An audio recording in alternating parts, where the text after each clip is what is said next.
Thank you. And thank you for inviting me to talk about my most favorite subject.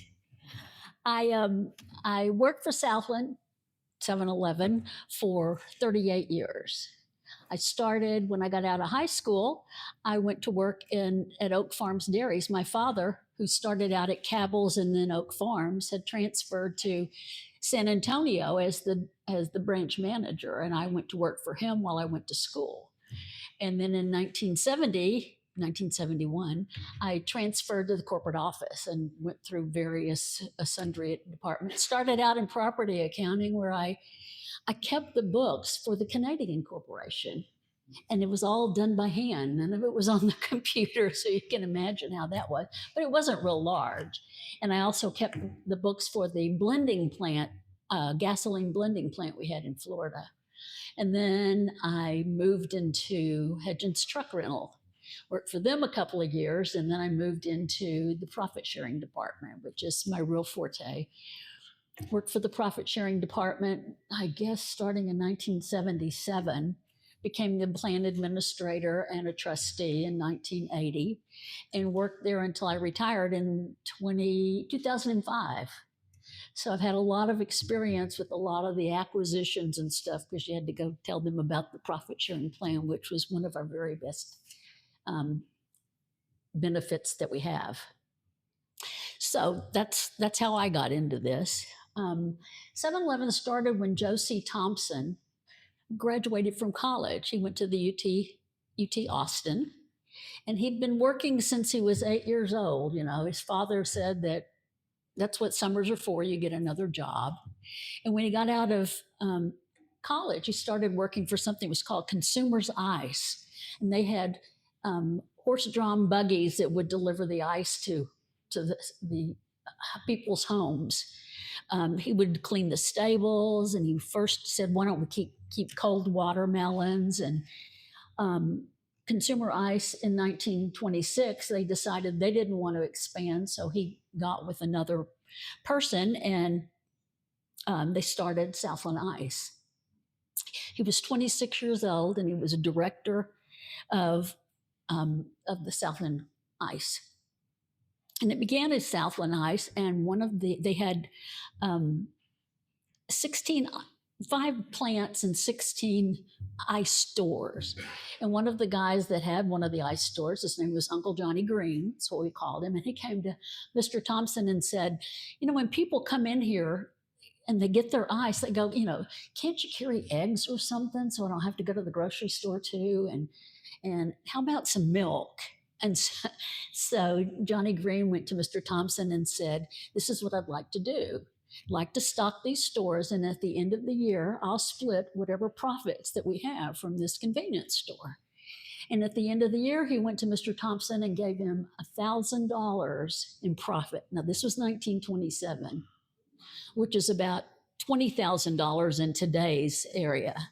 And just for, the small amount of people that was there. So that's how our convenience store started. And as it worked with him, they spread into some of the other stores that they owned.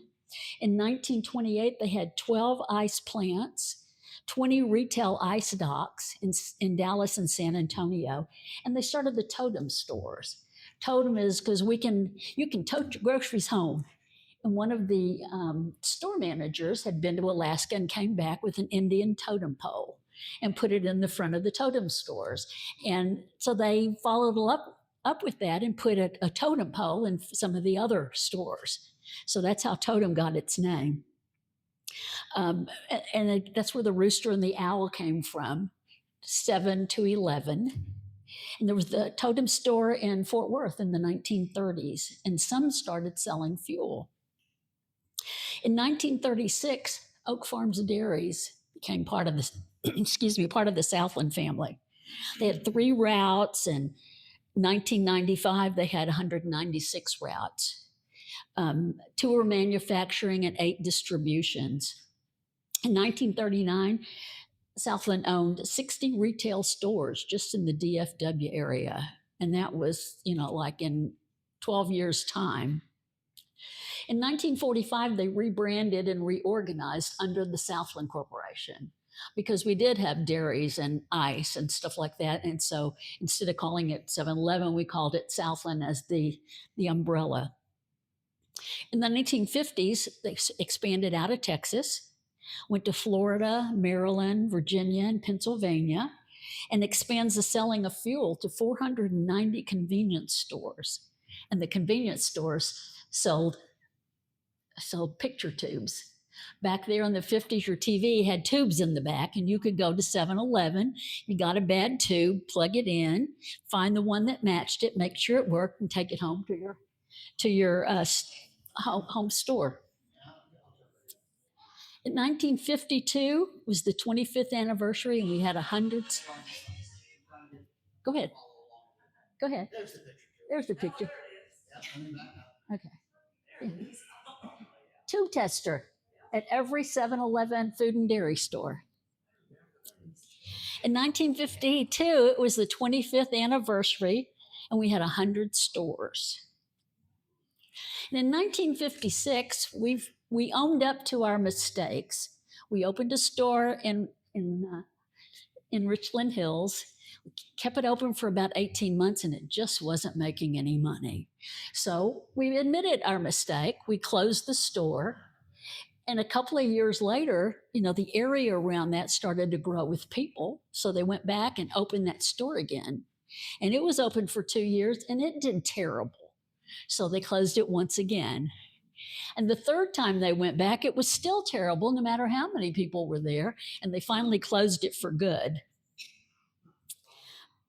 In 1958, we had the 300 stores. And Mr. Thompson, Josie Thompson, had everybody, all the managers, to his house, and he says, we've got 300 stores, and he said, and soon we're going to have 5,000. He said everybody laughed.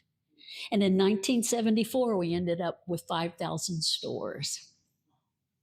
1961, they began franchising, partially because some of the stores that we bought in the Northeast, we bought companies that had stores and converted them to 7-Elevens, but they had already started franchising.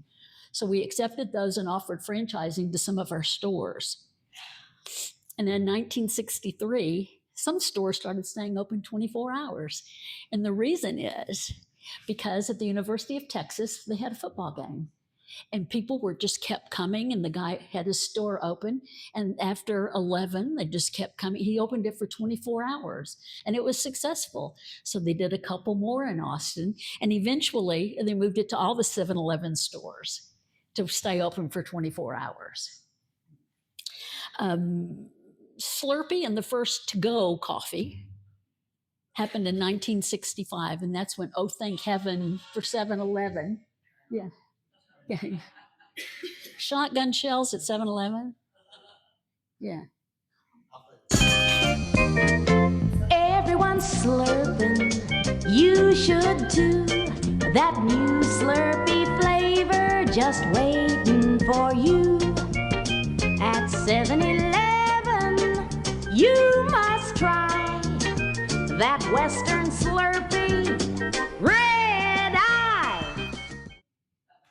And hopefully you already know that every year on July 11th, 7-Eleven gives away free small Slurpees. I see somebody, there you go. Our first public stock offering was in 1968. We were operating in 38 states and the District of Columbia and 3 provinces in Canada. There were 3,537 stores, with 36% of those franchised. In 1969, all of the stores ended up opening for 24 hours. In 1971, we recorded $1 billion in sales and opened the first of 5 distribution centers in Florida and acquired Hudgens Truck Rental, which I went to work for when I first came back to 7-Eleven for a couple of years. And they used that to blend in with the delivery trucks from the distribution centers. And we ended up with distribution centers in Virginia and Florida, Texas, California. And where was the 5th one? Anyway, there were 5. Can't remember where the 5th one was. In 1974, it was listed on the stock exchange, and we expanded to Mexico and United Kingdom. We opened the first franchise agreement with 7-Eleven Japan. And I remember going to a party celebrating. The guys had just come back from Japan and set this up. We were celebrating that we're moving into Japan. And also in that year, we bought Chief Auto Parts. You know, all of the things that we purchased or acquired were not always successes. Chief Auto Parts was okay, but it sort of blended in with, you know, the truck rental part of our division distribution centers. But in 1976 and 78, that's when the big gulp came in. We were the first with the big gulp, and there were over 5,000 stores, including 188 in Japan. And we moved into Australia as well. In 1987, there was a potential takeover of 7-Eleven. And we had to sell in order. What happened is the Thompson Company decided to take the company private so that it could not be taken over by, I believe it was a Canadian company. So they had to sell off some of they were going to take it private. They put out these bonds to fund it. And that was the day that the market crashed in 1987. And we couldn't sell the bonds for a penny. So they filed Chapter 11 bankruptcy. And we had to sell off parts of it. We purchased Citgo Petroleum out of Venezuela. And we had to sell part of it off. And as it turned out, the half that we sold off, we got as much money as we paid for all of it. So we still own part of Citgo. And in 1990, we did a prepackaged bankruptcy, meaning that here's our bankruptcy and we know how we're going to get out of it. And the Japanese took 70% of the stock in the buyout, and the Thompsons relinquished control. 12,000 stores, including 604 in Texas. We had to sell Chief Auto Parts, to sell the snack division, to sell all the dairy groups, of which there were probably 5 different named dairies around the states. Distribution centers, ice operations, all of that had to be divested. And the Japanese just wanted it to be 7-Eleven. We restructured over 6,000 stores in the US and Canada, and area license almost 7,000 in the United States and other countries, and 4,500 in Japan.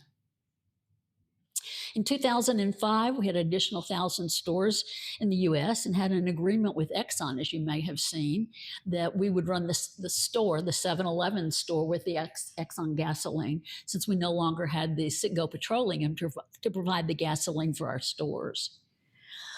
We owned Tydell safes at one time. And you may know them not by names, but you drive up and they go, we can get $25 out now, but we can't get any more money for 30 minutes. And that's how we kept the burglaries down. We had Tydell sales. Now you drive by Wendy's or something, goes, can't operate the store. So that became very good, but we had to divest ourselves of that too. And one of our biggest mistakes was we tried doing a department store. It was called Thomas and Hart. It lasted for about 18 months. I remember going to it. It was over near where I live in Dallas, like Mockingbird and Abrams. It's a big shopping center. I mean, a big shop there. And, we weren't really department store people. So when it went out of business, you got a lot of really good deals on stuff that they had. We also at one time owned Gristiti Grocery and Barasini Candies in New York. And we had those from 1969 to 1986. In 2024, we had 85,000 stores in 20 different countries. And just a few of the countries are China, Japan, Malaysia, Singapore, South Korea, the Philippines, Thailand, Denmark, Norway, Sweden, Israel, Australia, Canada. And in 2025, there were 9,348 stores in the US. So from starting out as a little ice house, it turned into 9,000 stores just in the United States, 80,000 stores worldwide. So that's my story. Does anybody have any questions? Yes. I have a couple of questions. Okay, you personally, when you started in accounting, handwriting printers, Uh-huh. what was it like the transition to use a computer? What was that like for you? Well, by the time I I was in property accounting for about 4 years, I think. And by that time, it hadn't transitioned into it. So when I went into Hudgens Truck Rental, I don't know how it transitioned into the computer, but obviously we had a whole computer department that did it, but I don't really know. I never had to do that on the computer. But I mean, for you to learn a computer, Oh, I mean, you were used to handwriting things. oh, yeah. Well, you just have to do what you have to do. You want to do. I was telling Nell too that when I was working in property accounting, they were looking for an assistant for my boss. And my boss called me in and he said, I really like to make you my assistant, but you are a woman and women have babies, and I'm not sure that they would permit me to put you in this role. Surprise! I had no babies, but anyway, but that's the way things were back then. It's just I could have done that, but as it turned out, as I went into the different areas, I really ended up in the job I was meant to have. I loved working with the people. I love when they have an issue that I could help them with it. And we always, almost always had really good results for profit sharing. I mean, on average, we were earning like 10% a year. Of course, the first year I took over as administrator, I went to do a meeting in California. The division manager was up there and he said, well, Margaret, we had a loss this year. What happened? And I went, it was my first year. But, real estate goes down sometimes. And we had a big, the profit sharing plan owned a great deal of 7-Eleven stores, the store and the property itself. And we got rent from that, and we got override rentals, and we got the revaluation of the property. So we usually had a very good year. But, and I was giving a speech in California, and I said, but if you don't sell your money, don't take your money out on December 31st, you really didn't lose anything. I mean, like if you lived here and General Motors had a business here and they pulled out and all of the property value went down. If your house is worth $250,000 and the room roared, went $250,000 in California? I don't think so. But I said, when it came back, when another company moved in there, the properties went back up. I was trying to explain that. So I had to change my speech for the next one. Okay, who owns 7-Eleven now? It's Japan, but it's a separate entity of Japan, of Ito Yokoro. It's 7 and I, it's what I read is that they're trying to sell that to a Canadian company, but the offer they made was not good enough. So I don't know where it's going to end up. All of that, so Canada wouldn't buy it, and now it's going to Canada. Potentially, yeah. Yes. Selling gasoline, did you make money? Was that just a way to get them into the store? No, we made money. We made a lot of money, especially when we were owning Citgo, because you can get your prices. But one of the vice presidents, I said, I really like that you can buy at the pump, and he said, women do. Men don't mind going in the store, but women don't want to go in the store, so we buy it at the pump. So that was very helpful for us too. Yes. So who is 7-Eleven's prime competitor now? I really don't know, because I've been retired 20 years, and unfortunately 7-Eleven has changed so much, and the administration of it, that I know nobody that's still there that I could get information from. And I was telling Larry that I wish I had some connections to get some of this old stuff, but I don't, and I really don't know who the main competitor is. I could probably look it up on the internet. Quick Trip, yeah. Yeah, probably. Yeah. Yes. So, just full disclosure, Margaret and I worked together for years, and I did work with a lot of different companies. The big one was 7-Eleven, and you talked about the profit sharing. because they were a company that was quite unique in how successful that profit sharing plan was. Like every time I would read about it, they managed all the investments for their people, and people were like, no, you don't do that. And we're like, well, yes, because I can still remember typesetting that page Yeah. that said, 22%. Uh-huh. And then to your point, I remember that. Yeah, that minus. Or whatever. But maybe talk a little bit about, without, because I'm trying to think about when you had more franchisees than corporate stores, but the Thompson brothers starting it in the way they did and how it's evolved into more of a corporate environment from back when they were doing the profit sharing plan and taking care of their people. How did that? Josie Thompson's main function besides profits was the people. He said, when you're in the store, you're representing us. You look nice, you treat them nice. He said, they are our best assets.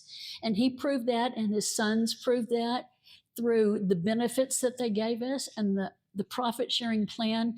Mr. Thompson said one time, they may not remember me for 7-Eleven, but they will remember me for this profit sharing plan. And his son, Jerry Thompson, told me that several years ago when I was talking about it. Yeah, and we had secretaries who were just regular secretaries who retired with $1 million. It wasn't even, secretaries to the vice presidents or whatever. It was just a plain old secretary. And the way they did it is the longer you were in it, the more of the company contribution you got. And the company gave 10% of its profits before expenses. Gave it to the plan, and that's the way we divvied it up. So it was, listen, I'm still living on it. And I've been retired 20 years, and I'm very proud of it. And I'm very proud to be a part of it. And all the way through, I have this book that was written in 1977 on our 50th anniversary. And all of the stuff, I got a lot of information that I hadn't remembered. I recognized names, but all through there, it talks about how the Thompsons were so intent on their employees and doing things for them. And when we'd go in I remember going into the trust committee for profit sharing and saying, we've got vesting at 10% a year or something like that. And I said, I think we should just make everybody 100% vested. And they said, okay.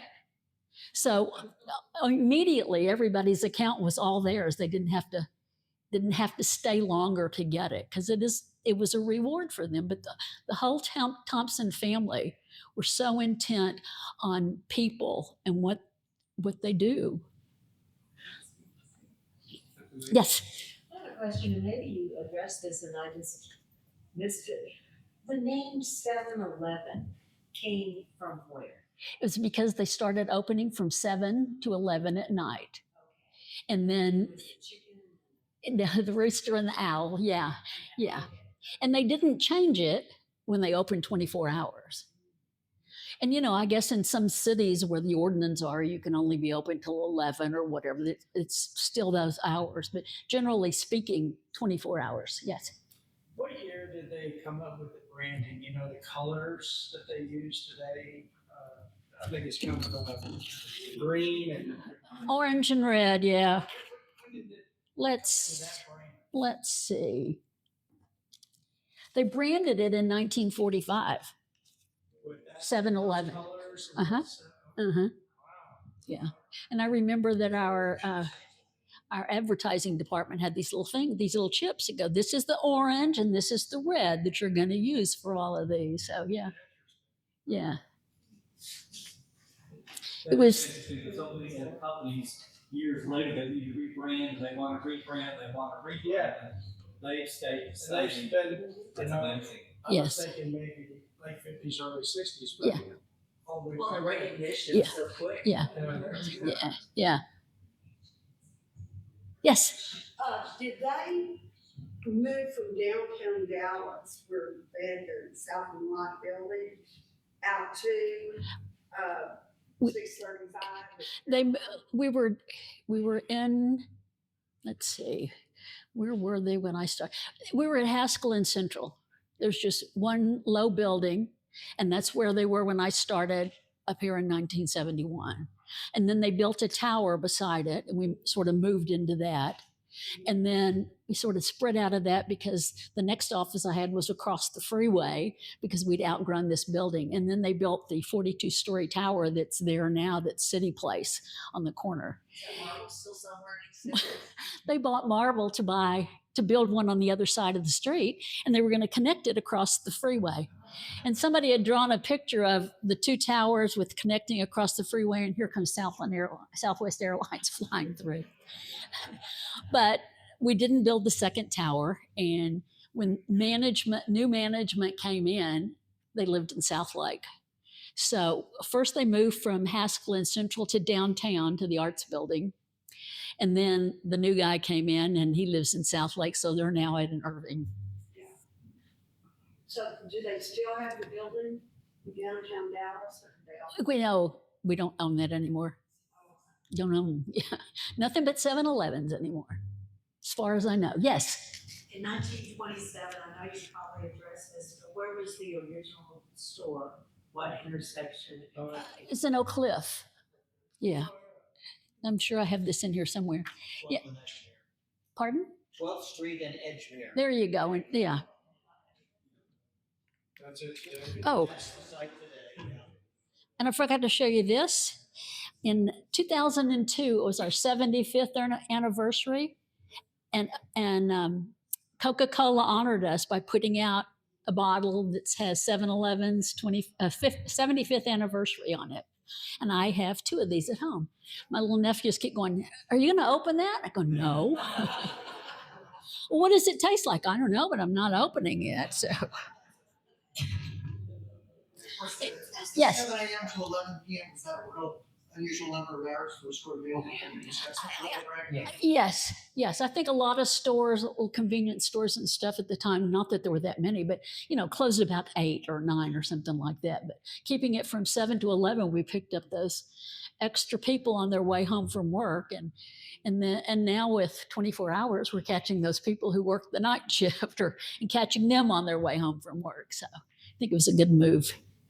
Yes. So the original bankruptcies, was that because they had overextended themselves with these other businesses? Like they would have been buying, they had to buy all these other little businesses? No, it wasn't that. It was that we thought that somebody was trying to take it over. So the Thompson family bought all the stock back.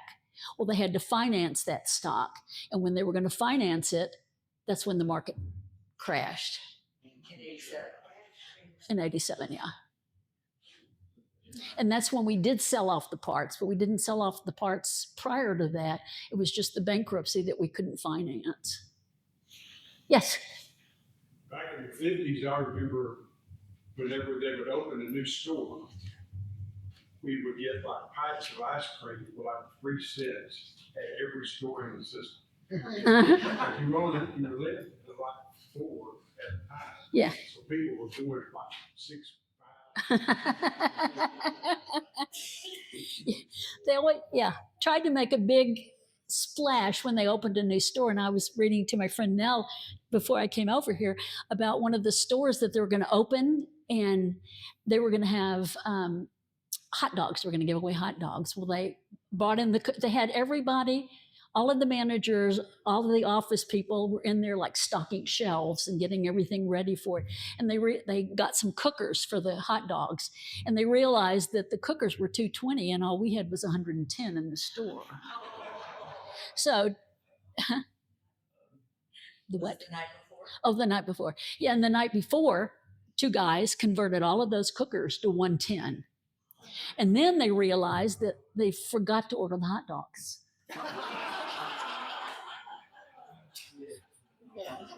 And so one guy got in the middle of the night and found the hot dogs, put them on a truck down to Austin, which is where the store was, and they opened without a hitch. But everybody just pitched in what they had to do to make things successful. And that's one of the things I loved about the company. Yes? Does every 7-Eleven have ice fill? I think they do, but it's not owned by 7-Eleven anymore. I mean, we had Ready Ice, and they may still have Ready Ice, but Ready Ice is owned by somebody other than us. We sold off all of our ice, but I think they do. Wasn't there something about 7-Eleven not being in San Antonio for a while? Oh, 7-Eleven didn't. Well, my dad went down to San Antonio. He started out with Cabell's, went to Oak Farms, and ended up in San Antonio. They had Lone Star stores down there, and Lone Star had stores just like 7-Elevens all over the town. And they went to management and said, if we promise to carry all of your products and use all of your suppliers, will you not bring 7-Eleven? Will we just have Lone Star? And they agreed to that. And I don't know if to this day it's the same way. Do you ever see a 7-Eleven in San Antonio? I know, yeah. So it's probably still the agreement in there that they're. But Yeah. I grew up in San Antonio, is the reason I asked, because my dad grew up where they had big blocks of ice. It's actually what was in the refrigerator. I mean, that's how they, you killed the chicken on Sunday. Put it on the ice. By Wednesday, Thursday, you eat vegetables.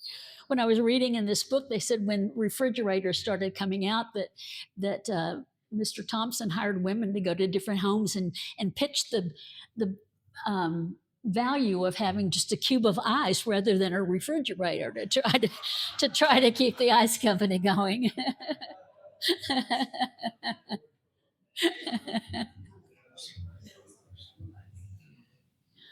Anything else? Well, thank you so much. Oh. She's a dear friend of mine.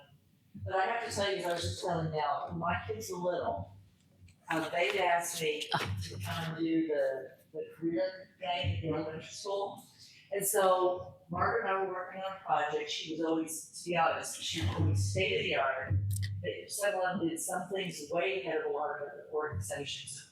I had a meeting here like on Tuesday, and I was going Friday to do this thing.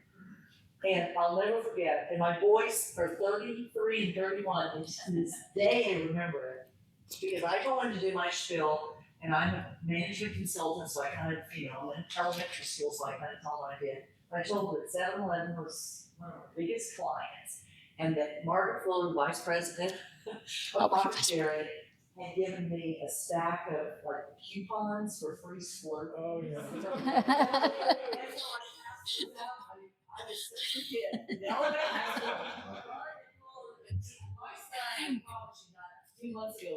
We called this. I always knew where to get free stuff. Thank you. You made me look good for a long time. Cindy set up a program for us that was earn as you learn.